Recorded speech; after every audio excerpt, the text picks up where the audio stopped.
Profetas e Reis, capítulo 14. No espírito e virtude de Elias. Através dos longos séculos que têm passado desde o tempo de Elias, o registro da atividade de sua vida tem levado inspiração e coragem aos que têm sido chamados a permanecer pelo direito em meio de apostasia.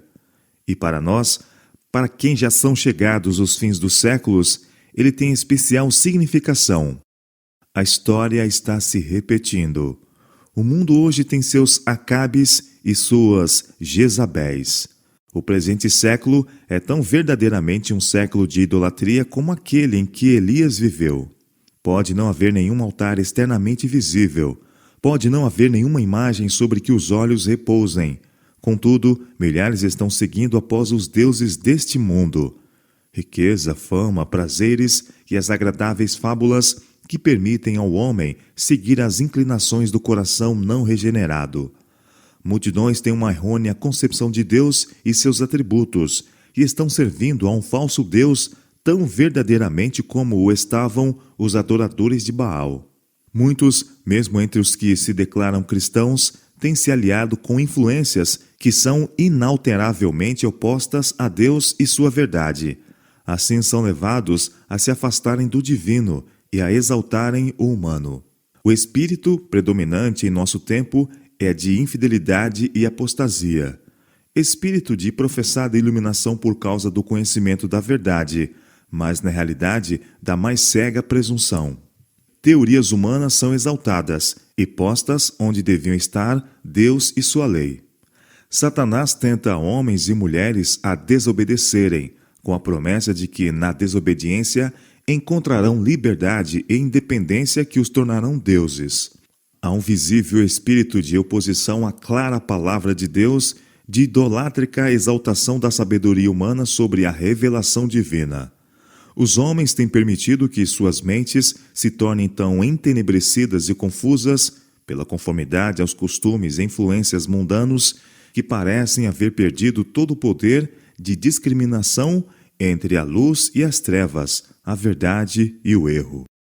Tão longe têm se afastado do caminho do direito, a ponto de sustentarem as opiniões de uns poucos filósofos, assim chamados, como mais dignas de crédito do que as verdades da Bíblia.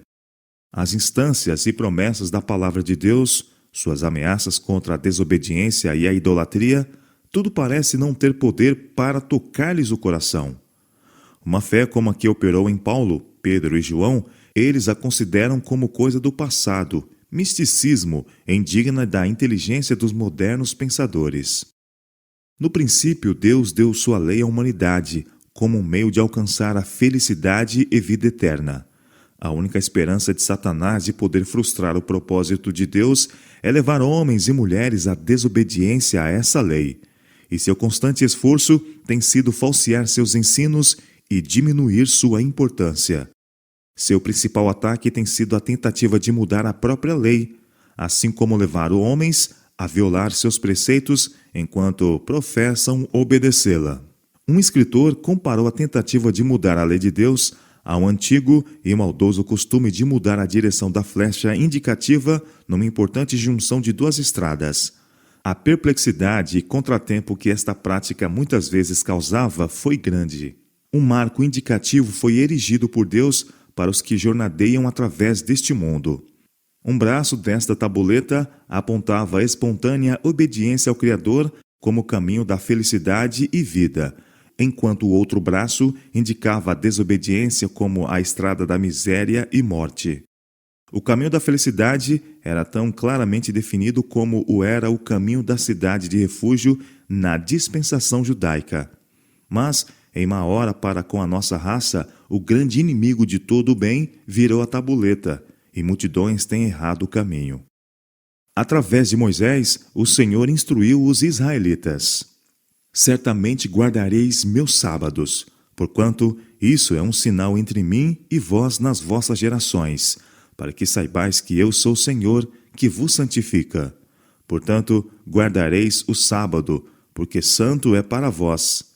Aquele que o profanar certamente morrerá, porque qualquer que nele fizer alguma obra, aquela alma será extirpada do meio do povo. Qualquer que no dia do sábado fizer obra, certamente morrerá. Guardarão, pois, o sábado os filhos de Israel, celebrando o sábado nas suas gerações por concerto perpétuo. Entre mim e os filhos de Israel será um sinal para sempre, porque em 6 dias fez o Senhor os céus e a terra, e ao 7º dia descansou e restaurou-se. Êxodo capítulo 31, versos 13 a 17. Nessas palavras, o Senhor definiu claramente a obediência como caminho para a cidade de Deus. Mas o homem do pecado mudou o sinal indicativo, fazendo que indicasse direção errada. Ele estabeleceu o falso sábado e levou homens e mulheres a pensar que, repousando nesse falso sábado, estavam obedecendo à ordem do Criador. Deus declarou que o 7º dia é o sábado do Senhor. Quando os céus e a terra foram acabados, Ele exaltou este dia como um memorial de sua obra criadora. Repousando no 7º dia de toda a sua obra que tinha feito, abençoou Deus o 7º dia e o santificou. Gênesis capítulo 2, versos 1 a 3. Por ocasião do êxodo do Egito, a instituição sabática foi distintamente colocada perante o povo de Deus. Enquanto ainda no cativeiro, seus feitores tinham nos tentado forçar ao trabalho no sábado, acrescentando o trabalho ao requerido cada semana. Cada vez mais severas e mais inexoráveis tinham sido feitas as condições de trabalho. Mas os israelitas foram libertos do cativeiro e levados a um lugar onde podiam observar todos os preceitos de Jeová sem serem molestados.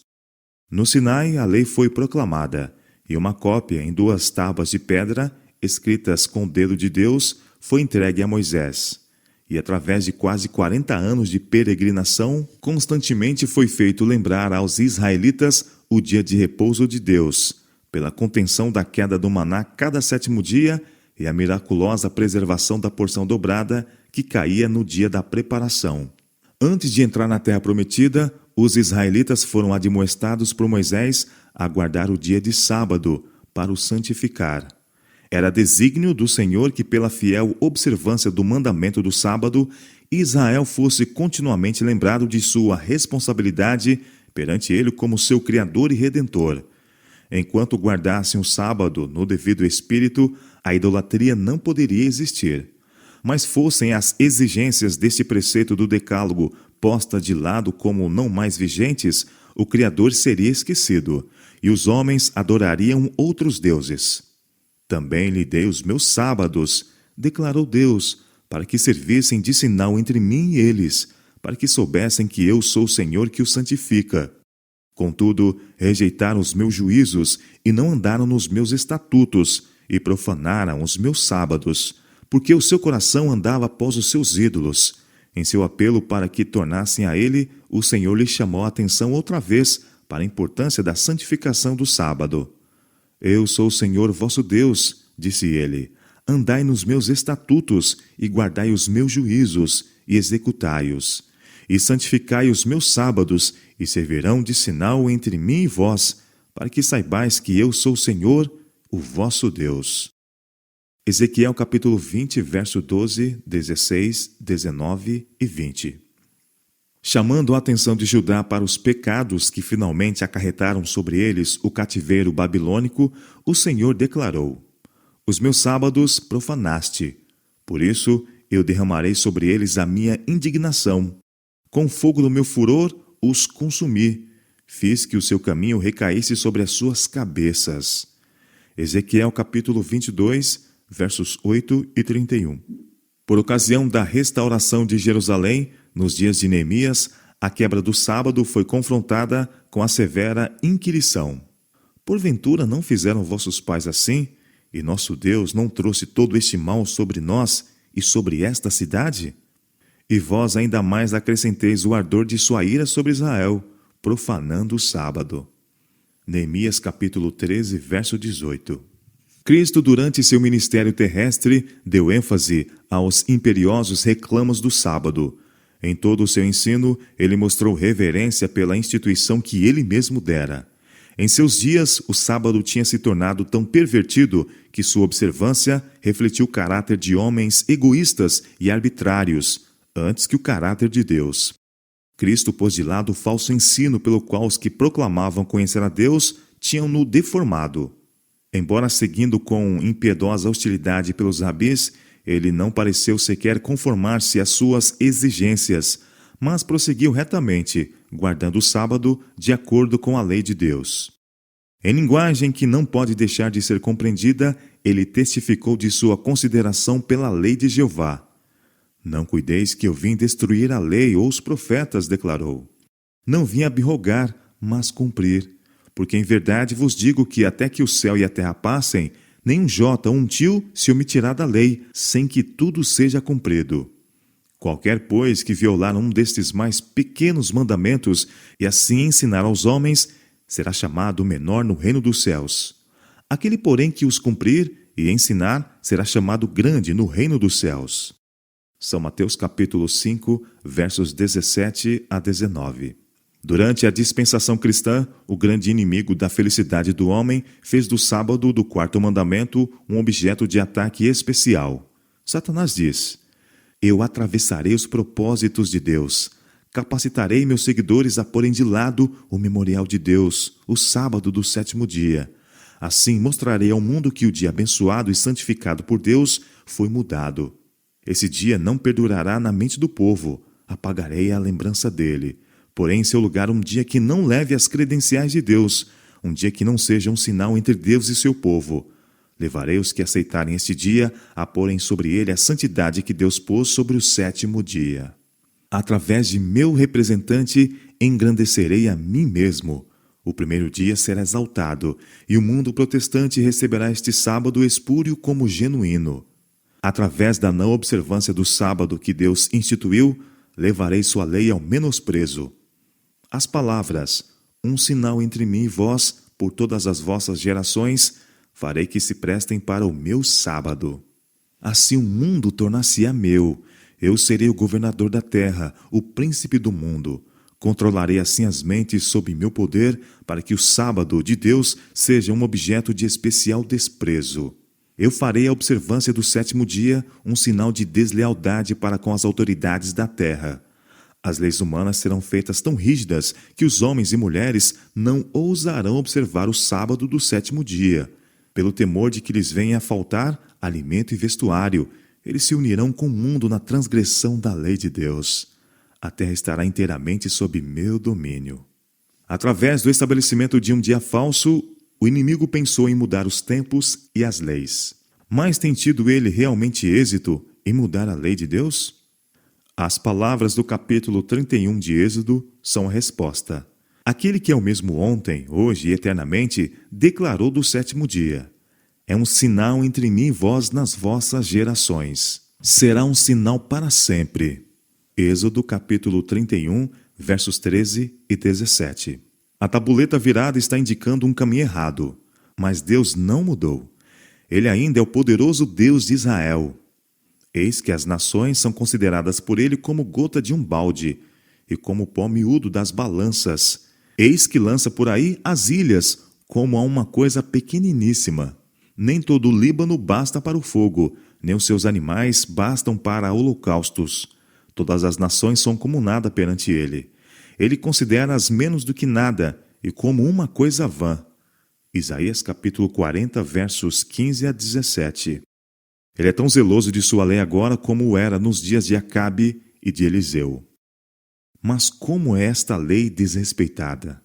Vede o mundo hoje em aberta rebelião contra Deus. Esta é, na verdade, uma geração obstinada, carregada de ingratidão, de formalismo, de insinceridade, de orgulho e apostasia. Os homens negligenciam a Bíblia e odeiam a verdade. Jesus vê sua lei rejeitada, seu amor desprezado, seus embaixadores tratados com indiferença. Ele tem falado por intermédio de suas misericórdias, mas estas não têm sido reconhecidas.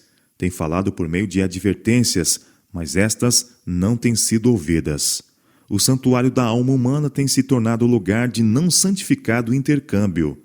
Egoísmo, inveja, orgulho, malícia, tudo é aí acariciado. Muitos não hesitam em escarnecer da palavra de Deus. Os que creem nesta palavra, logo que além, são postos em ridículo. Há um crescente menosprezo pela lei e a ordem, oriundo diretamente da violação das claras ordenações de Jeová. A violência e o crime são o resultado do afastamento do caminho da obediência. Vede o infortúnio e miséria de multidões que adoram no altar de ídolos e que buscam em vão felicidade e paz. Considerai o quase universal desrespeito ao mandamento do sábado. Vede também a atrevida impiedade dos que, ao mesmo tempo que estão promulgando leis para a salvaguarda do supostamente santificado primeiro dia da semana, estão também legislando no sentido de legalizar o comércio do álcool. Revelando astuta sabedoria, eles procuram coagir a consciência dos homens, ao mesmo tempo que otorgam sua sanção ao mal que brutaliza e destrói os seres criados à imagem de Deus. É Satanás em pessoa que inspira tal legislação. Ele sabe muito bem que a maldição de Deus recairá sobre os que exaltam proposições humanas acima do divino, e faz tudo o que está em seu poder para levar os homens à estrada larga que termina em destruição. Tanto tempo têm os homens cultuado opiniões humanas e humanas instituições que o mundo inteiro quase está indo após os ídolos. E aquele que se tem esforçado para mudar a lei de Deus está usando todo o enganoso artifício para induzir homens e mulheres a se formarem contra Deus e contra o sinal pelo qual os justos são conhecidos. Mas o Senhor não permitirá sempre que sua lei seja quebrada e desprezada com impunidade. Tempo virá quando os olhos altivos dos homens serão abatidos e a altivez dos varões será humilhada, e só o Senhor será exaltado naquele dia. Isaías capítulo 2, verso 11. O ceticismo pode ameaçar os reclamos da lei de Deus como mofa, zombaria e negação. O espírito de mundanidade pode contaminar a muitos e controlar alguns. A causa de Deus pode conservar sua posição unicamente mediante grande esforço e contínuo sacrifício. Mas no final, a verdade triunfará gloriosamente. Na consumação da obra de Deus na terra, a norma de sua lei será de novo exaltada. A falsa religião pode prevalecer, a iniquidade abundar, o amor de muitos esfriar. A cruz do Calvário pode ser perdida de vista, e as trevas, como um manto de morte, podem espalhar-se sobre o mundo. Toda a força da corrente popular pode ser carreada contra a verdade. Trama após trama pode ser formada para aniquilar o povo de Deus. Mas, na hora de maior perigo, o Deus de Elias levantará instrumentalidades humanas para dar uma mensagem que não será silenciosa. Nas populosas cidades da terra e nos lugares onde os homens têm ido mais longe em falar contra o Altíssimo, a voz de severa repreensão será ouvida. Corajosamente, homens indicados por Deus denunciarão a união da igreja com o mundo. Com fervor, chamarão homens e mulheres para que voltem da observância de uma instituição de feitura humana para a guarda do verdadeiro sábado. Temei a Deus e dai-lhe glória, proclamarão a toda a nação, porque vinda é a hora do seu juízo. E adorai aquele que fez o céu e a terra, e o mar e as fontes das águas. Se alguém adorar a besta e a sua imagem, e receber o sinal na sua testa ou na sua mão, também o tal beberá do vinho da ira de Deus, que se deitou, não misturado, no cálice da sua ira. Apocalipse capítulo 14, versos 7 a 10. Deus não quebrará seu concerto, nem alterará aquilo que saiu de seus lábios. Sua palavra permanecerá firme para sempre, tão inabalável como seu trono. Por ocasião do juízo, este concerto será manifesto, claramente escrito com o dedo de Deus. E o mundo será citado perante a barra da justiça infinita para receber a sentença. Hoje, como nos dias de Elias, a linha de demarcação entre o povo que guarda os mandamentos de Deus e os adoradores de falsos deuses está claramente definida. Até quando cocheareis entre dois pensamentos? Clamou Elias. Se o Senhor é Deus, seguiu, e se Baal, seguiu. 1 Reis capítulo 18, verso 21. E a mensagem para hoje é: caiu a grande Babilônia. Sai dela, povo meu, para que não sejas participante dos seus pecados, e para que não incorras nas suas pragas, porque já os seus pecados se acumularam até o céu, e Deus se lembrou das iniquidades dela. Apocalipse capítulo 18, versos 2, 4 e 5. Não está longe o tempo quando virá a prova a cada alma. A observância do falso sábado será imposta sobre todos. A controvérsia será entre os mandamentos de Deus e os mandamentos dos homens. Os que passo a passo têm se rendido às exigências mundanas e se conformado a mundanos costumes, então render-se-ão aos poderes existentes, em vez de se sujeitarem ao escárnio, ao insulto, às ameaças de prisão e morte. Nesse tempo, o ouro será separado da escória. A verdadeira piedade será claramente distinguida da piedade aparente e fictícia. Muitas estrelas que temos admirado por seu brilho tornar-se-ão trevas. Os que têm cingido os ornamentos do santuário, mas não estão vestidos com a justiça de Cristo, aparecerão então na vergonha de sua própria nudez. Entre os habitantes do mundo, espalhados por toda a terra, há os que não têm dobrado os joelhos a Baal. Como as estrelas do céu, que aparecem à noite, esses fiéis brilharão quando as trevas cobrirem a terra, e densa escuridão os povos. Na África pagã, nas terras católicas da Europa e da América do Sul, na China, na Índia, nas ilhas do mar e em todos os escuros recantos da terra, Deus tem em reserva um firmamento de escolhidos que brilharão em meio às trevas, revelando claramente ao mundo apóstata o poder transformador da obediência à sua lei. Mesmo agora eles estão aparecendo em toda a nação, entre toda língua e povo, e na hora da mais profunda apostasia, quando o supremo esforço de Satanás for feito no sentido de que todos, pequenos e grandes, ricos e pobres, recebam, sob pena de morte, o sinal de submissão a um falso dia de repouso, esses fiéis, irrepreensíveis e sinceros filhos de Deus, inculpáveis no meio de uma geração corrompida e perversa, resplandecerão como astros no mundo. Quanto mais escura a noite, com maior brilho eles refugirão. Que estranha obra Elias teria feito enumerando Israel, quando os juízos de Deus estavam caindo sobre o povo apostatado. Ele podia contar somente um do lado do Senhor, mas quando disse, só eu fiquei, e buscam a minha vida para me tirarem, a palavra do Senhor o surpreendeu. Fiz ficar em Israel 7.000, todos os joelhos que não se dobraram a Baal. 1 Reis, capítulo 19, versos 14 e 18. Que nenhum homem procure enumerar Israel hoje, mas cada um tenha um coração de carne, um coração de branda simpatia, um coração que, à semelhança do coração de Cristo, se expanda para a salvação de um mundo perdido.